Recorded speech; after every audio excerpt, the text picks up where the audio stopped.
Hey everyone, and welcome to SKILLCAPPED's guide on the best video and graphic settings for Valorant to give you a competitive edge on the opponent. By the end of this guide, you'll have Valorant set up perfectly to give you the fastest reaction times possible, the best aiming, and highest clarity to spot opponents. And these settings aren't just one person's opinion. We've spent countless hours researching the best pro player settings and consulted with the top players in the game to make sure the information you're about to receive is the most up-to-date and as accurate as possible. Trust me, I promise you there are some hidden settings you've never even heard of before that will give you a competitive edge. Alright, enough hype, let's jump straight into it. Now, if there's only one thing you can take away from this guide, then it has to be that in first-person shooter games like Valorant, FPS is king. FPS stands for frames per second, and you can think of it as how frequently you're being updated with information in the game. For example, let's say a player is turning a corner to peek you. If you only had 30 FPS, the player would not only appear on your screen later, but they would also appear in a more jarring manner, sort of like in flashes. Compare this to having 300 FPS. The enemy peeking the corner will not only appear much earlier, but once you do see them, they will swing in a much smoother motion, letting you aim and track them closer to real time instead of trying to hit flashing images of them. There is simply no way around it. A higher FPS really does give you an advantage in Valorant, as it lets you see opponents sooner and track their movements better in real time, making aiming easier. For these reasons, the goal is to adjust your settings to get the maximum amount of FPS possible. So to start, let's go into settings, simply hit escape and click settings while in the lobby, or join the practice mode or a custom game and hit escape. In this section, we're focusing on video settings, so go to the video tab, but don't worry, we'll be covering other important settings not a lot of players know about later on. So let's start with the general section. The first option you have is to change the resolution. So for most players, you just want to go with the native resolution of the monitor that you have. Mine is 1920 by 1080 at a 16:9 aspect ratio. This is pretty much standard and what the majority of you will have. However, some players that are coming from Counter-Strike may be familiar with the concept of lowering your aspect ratio and downscaling your resolution on purpose. In the game Counter-Strike, this has the effect of decreasing your field of view and stretching out your vision.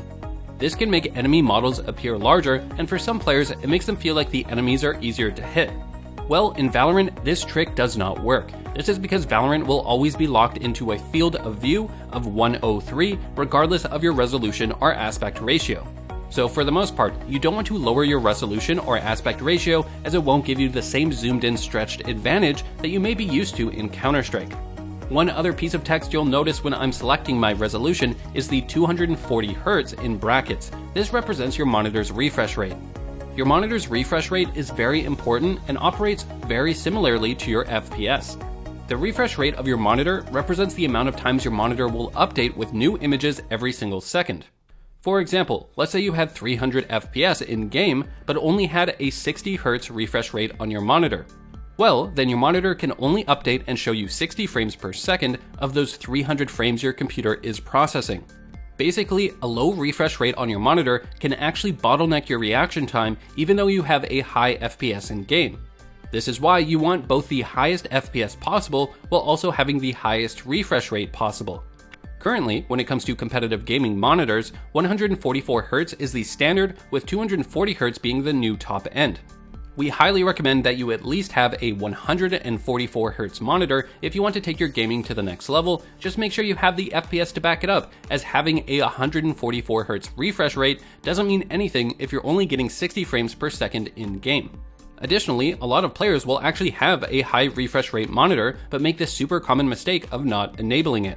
It's really easy to check this. Simply right-click on your desktop, go to Display Settings, then scroll down and click Advanced Display Settings. From here, it will show you your monitor's current refresh rate. To change it, select Display Adapter Properties.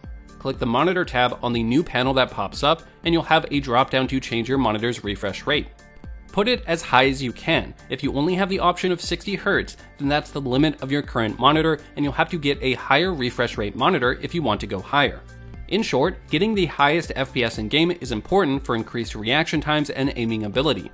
However, so is your monitor's refresh rate, as this can bottleneck how many frames you're actually able to see from your FPS.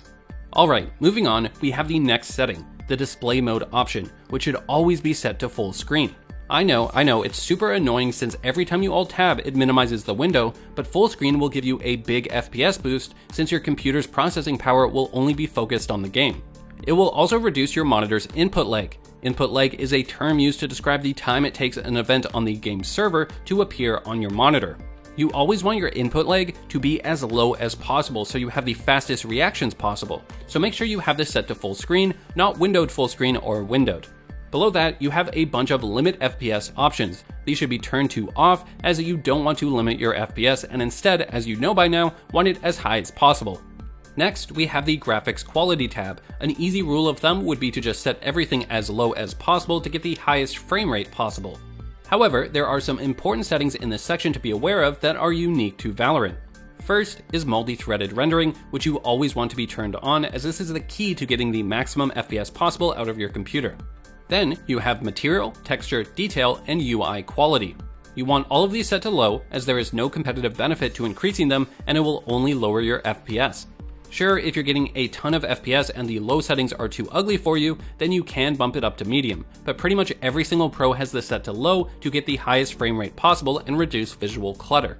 Next is vignette, which is honestly one of the worst settings to have enabled. It creates a dark border on the edge of your screen, which will give you less spatial awareness while also lowering your FPS. After this, we have VSync, which you should always have turned off. What VSync does is match your FPS to your monitor's refresh rate and is used to help prevent something called screen tearing. You think this would be an overall benefit, but VSync is notorious for increasing input lag, worsening your reaction times, so always have this off. Next, we have anti-aliasing. Anti-aliasing will reduce the jagged-edged look of corners and outlines of enemies by creating a kind of blur or softness effect around the edges of objects. You want this to be turned off to, again, maximize your frames per second. Anisotropic filtering, on the other hand, really just increases ground and texture detail at a distance. This you definitely want to set to the lowest setting as more detail will not only take a huge hit to your FPS, but also just create more distractions on the screen. Next, we have the improved clarity setting, which is actually one of the only settings we recommend that you enable. This increases the contrast in midtones, which serves to give you a clearer picture. In essence, instead of things having a washed out brightness, it creates minor shadows or darkness in areas to give contrast. Now, this setting will tax your FPS, so if you're on a lower end machine, you may want to disable this, but if you're on a medium to high end machine, definitely enable this as it will help enemies stand out more. And finally, the last three settings are probably the worst to have enabled: bloom, distortion, and first person shadows. Bloom will give a sort of bright glow to things, which makes objects harder to track as they become washed out in brightness while also lowering your frame rate, so make sure to turn it off. Distortion will distort things behind orbs, explosions, and some agent abilities. This will make it difficult to spot enemies while lowering your frame rate, so make sure to turn it off. And lastly, we have first-person shadows. Now, I know some of you may be thinking that having shadows on could give you a competitive advantage by seeing an enemy's shadow, revealing them hiding behind a corner without actually seeing them. However, first-person shadows does not impact enemy shadows. It only impacts first-person shadows on your own weapons and arms. Take a look at the hands in these two pictures, and you'll see it just creates some extra shadows to distract you and have your computer process. So turning this off will not only increase your frame rate, but also reduce the clutter on your screen. Moving on, we have the Stats tab. Here you can turn on stats that will appear in the top left corner of your screen while you play. These are best used to diagnose problems and establish benchmarks for your computer. For example, by enabling client FPS, we can see what our FPS is in game and whether we're running into significant FPS drops we should be concerned about. The same idea with network round trip time and packet loss. If our ping is suddenly high or jumping around and we have packet loss, that informs us that something is wrong with our internet. We recommend that you experiment turning these on to see the benchmarks of your computer, but then turning them off if you aren't having any issues, as it will only create more screen clutter and take away some FPS by having them constantly running on your screen. Alright, so now your in-game settings are optimized for your video and graphics, however, there are still a few optimizations you can do outside of the game. Here are a couple tips to increase your FPS in Windows. First, go to the search bar and type Settings. Then in the search bar type Performance and select Adjust the appearance and performance of Windows. Then select Adjust for best performance. This will increase your FPS and you can always manually enable certain options if you want to customize it. For example, I like the smooth edges of screen fonts. Next, go to the search bar in Windows and type Game Mode and click Game Mode Settings. Make sure that you have this turned off, especially if you are streaming or recording, as it can create all sorts of issues. For some super low-end PCs, having this turned on may help increase your FPS, but in the vast majority of cases, this just causes all sorts of compatibility problems. Then in the side menu, click Captures and turn this off, and then in the side menu, click Game Bar and make sure that is turned off as well. Again, this will increase your FPS with absolutely no downside. Next, go to Windows search bar and type Battery and click Power and Sleep Settings. Then click Additional Power Settings. Make sure you have high performance selected to get maximum frames. Something else you want to do is right-click on your taskbar and open Task Manager. Then go to the Startup tab. Here, you can disable applications from automatically starting up when your computer runs. The reason why this is useful is that a lot of people have applications start up when their computer turns on, then they end up running in the background the whole time they're playing without them even knowing, lowering their frame rate and taxing their computer. Something else you should do is check applications that you are purposely running in the background have something called hardware acceleration turned off. For example, if you open Discord and go to Settings, then Appearance, and scroll down to the bottom, you'll see a hardware acceleration option. Make sure this is turned off, otherwise it will be taxing your GPU and lowering your frame rate in games. Alright, moving on, there are even more video and graphic settings you can use to get an edge on the opponent. Let's head into the General tab in the Settings menu to see what they are. First is one of the most underutilized settings, and that's enemy highlight color. By default, this will be set to red, but many players find that red blends in a bit too much with the rest of the game. For this reason, a lot of pros are switching to either purple or yellow. The majority of pros have selected purple, but I personally find it a bit too difficult to see. Other pros such as Tens have it set to yellow, which I also personally find helps enemies stand out a bit more. However, this all comes down to personal preference. The point is, experiment with different colors and choose one which you find helps enemies stand out the most. And speaking of helping enemies stand out more, a lot of Counter-Strike veterans have been using a little trick to help spot enemies and get kills that a lot of you guys probably don't know about, and that's increasing something called your digital vibrance. Increasing your digital vibrance will make colors richer, brighter, and cleaner, and for most people will make enemies stand out more. The way to increase your digital vibrance depends on if you have an NVIDIA or AMD graphics card, but both are very similar. For NVIDIA users, simply right-click the desktop, select NVIDIA Control Panel, and then select Adjust Desktop Color Settings on the side. From here, you'll notice a digital vibrance setting, which is default set to 50%. You want to increase this to 100% or however high works best for you. For AMD users, you right-click on the desktop, then AMD Radeon Software, then in the search bar at the top, type Display and click Display Settings. Then scroll down and you'll see a saturation bar. Again, increase this to 200 or however high that you feel helps you spot enemies easier. Digital vibrance is one of those secret tricks a lot of veterans and pros have been using for a long time now to help spot enemies in FPS games, so definitely put it to use. Alright, moving on, we have the best minimap settings, which are way more important than people realize, as the best players are constantly checking it to spot out where enemies are and know when to rotate or where to head on the map. Surprisingly, minimap settings are pretty universal among pro players. Firstly, they always have it set to rotate, not fixed. When you have it set to fixed, the minimap won't move at all. This can actually be useful for newer players who haven't learned the maps yet, since they can better understand where they are at a glance. However, for more experienced players, setting it to rotate is often superior. For example, let's say you hear shots to your right, you can then intuitively check the minimap and know to look to the right of your agent icon, and that's where they are on the map. Next, you have Keep Player Centered, which you want to set it to off. The problem is, if you have this on, that it won't show the entire minimap, only a portion of the map around your character. This means if there are fights on the other side of the map, you won't be able to see how many enemies there are or what's happening. So you definitely want to set this to off so that you can always see the entire minimap. And that leads us into minimap size. This isn't too important, but for newer players, you definitely want to increase the size larger so it's easier for you to see. Having it set to 1 is a good rule of thumb, and then can increase or decrease from there based on your preference. Minimap zoom, on the other hand, is much more important, as if you increase this to maximum, it will actually cut off parts of the minimap, blinding you to those areas. That's why we recommend not putting this higher than 0.9 to prevent this from happening. And lastly, for minimap settings, we have the vision cones, which you should definitely have turned on. This is super helpful, as it will show you on the minimap the parts of the map your teammates are looking at. This can then inform you of gaps in vision enemies can sneak through, or whether your teammate is actually peeking and holding an angle or just simply hiding. Moving on, we have the other section. The first setting is show map region names, which you should have set to always. This way, when you bring up the map by hitting caps lock or the M key, you will see all the callout names. It also shows the callout name of the area you're currently located in below the minimap.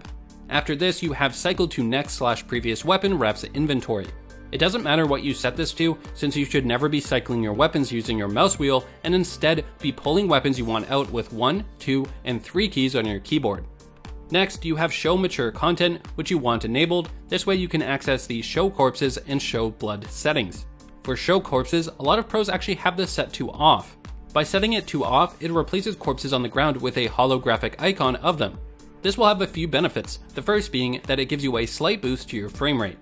The second being that it can help you immediately identify not only where someone has died, but which agent it was. This is super useful on an agent like Sage, as when using her ultimate, you often want to resurrect a specific player, and this helps identify who's who. There is one downside though, and that's the hologram can sometimes get in the way when you're aiming if an enemy died recently in a narrow choke point. For that reason, this setting somewhat comes down to player preference, but we recommend at least try and show corpses to off, as if you don't run into it blocking your aim, it's just simply objectively better. Moving on, we have show blood. You want this turned on as it will give you a better indication of when you land a headshot as a ton of blood sprays out. Compare this to when it's turned off, only sparks fly out, which can make it hard to identify a headshot to a shoulder shot. The other benefit is that blood will actually go through some thin walls in the game, helping you identify when you wallbang opponents. Moving on, explicit language filter doesn't really matter, but if you're someone who gets tilted easily by trash talk, you probably want it turned on.